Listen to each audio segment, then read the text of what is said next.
What are some of your predictions for a Trump presidency in terms of the economy, in terms of the Federal Reserve? I know that some people were flirting with the idea of even just like stopping the Federal Reserve. hmm What are your predictions for the finances of the average American? I'm extremely bullish on the American economy right now, across the board. Again, you get rid of regulation, you start bringing in people that are going to make things more efficient. Look at what the economy was doing under Trump pre-COVID.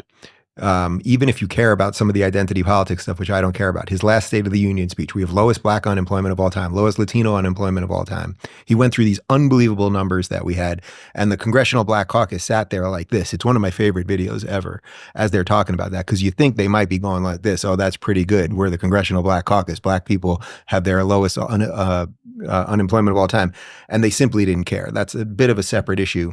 But I would say by bringing in Elon, by bringing in Vivek, by bringing in all of these people, they are basically going to get America going again. You can even feel it. And the election was less than 3 weeks ago, and you can feel there is a reordering of the world right now. It is very, very obvious that other countries are suddenly like, America might be back. And I think all it actually takes is a little American attitude to start switching these things up and start, we were on a sort of, I would say, a slow motion descent into hell. That's what I always say on my show. We didn't really realize how bad it was. And everything always seemed like it was getting worse. And it was like, oh, we can endlessly print money and we can endlessly give money to this thing or that thing, and it'll just sort of work forever.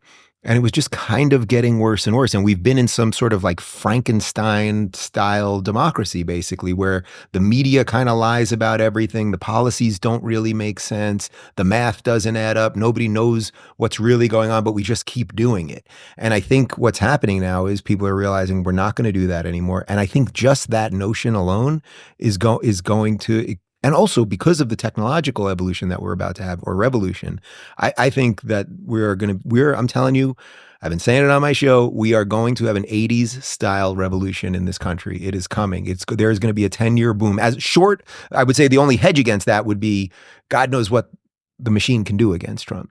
Does COVID-9 come out, the zombie apocalypse? Do they literally make World War III happen before he gets into office? But short of like some crazy thing, or, some black swan event, which absolutely could happen, I think there's every indicator that we're about to go into an incredible time. So what would you say to the average person though, who feels like the American dream is dead, and they look at housing prices and they say, it's so unaffordable, I can't buy a house, stocks are at their all-time high, my income has not kept up with inflation, groceries are expensive. What would you say to that person? I would say you're right. I'd say you're right, and you should be very happy that Trump is president. I mean, I've built a couple businesses and I've done well in that sense, but I'm not an economist. I have no doubt you guys are more experts in that department than I am. So when I'm talking about these things on my show, I try to talk about it in the most simplest terms. So the two ways that I talk about it usually are price of groceries and mortgage rates.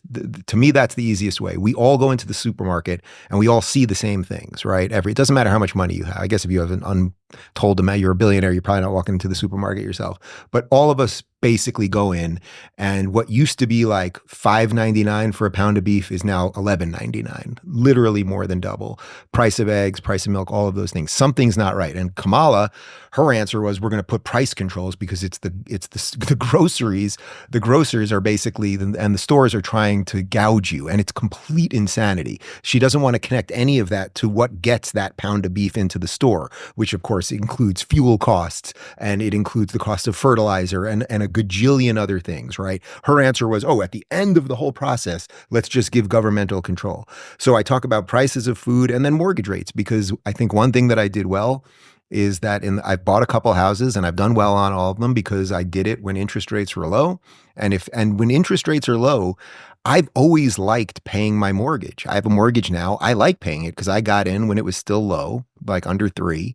And then it's like, wow, I was able to afford something that in essence I couldn't just buy in cash, but I'm able to now have something. I pay the bank a little bit extra, right? Not a crazy, now, what are mortgage rates now, or interest rates? Like 7? Mm-hmm. That's an insane amount of money. But now if you're at like 2.5, which they were during most of Trump's presidency, it's like, yeah, you have to pay the bank a little something to lend you money. That seems like a fair exchange. That's capitalism. That's pretty good.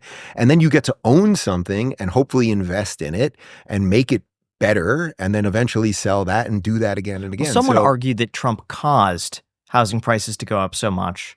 not directly, but during his presidency, because they lowered rates so much, people are locked into their mortgage that they can't move because they got a 2.5% rate. If they were to move, their payment would double.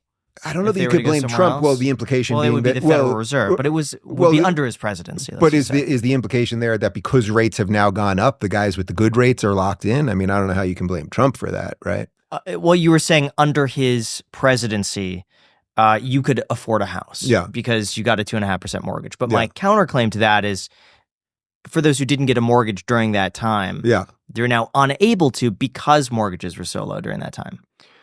I don't know that mortgages. I don't know that I'm fully qualified to answer the question, actually, but I mean, I think basically it's because the Democrats largely screwed up the economy. I think it's partly COVID related, but I think it's an endless printing of money that then the banks are just like, all right, money is worth less. We're just not going to lend like we did. And, we also had banks that were too big to fail, and then we somehow made them bigger. So there's less competition with the banks now. So I think there's a series of problems there. But as a general rule, because I want the government out of the economy as much as possible, and out of everything as much as possible, I want there to be more banks so there's more competition. So if some bank is offering you 5%, you might find 3 other banks to start negotiating with them. And next thing you know, you do get an interest rate, or you get a mortgage at 3% or something like that. So, some of this is like, okay, this president did this, this president did this. It all sort of ebbs and flows.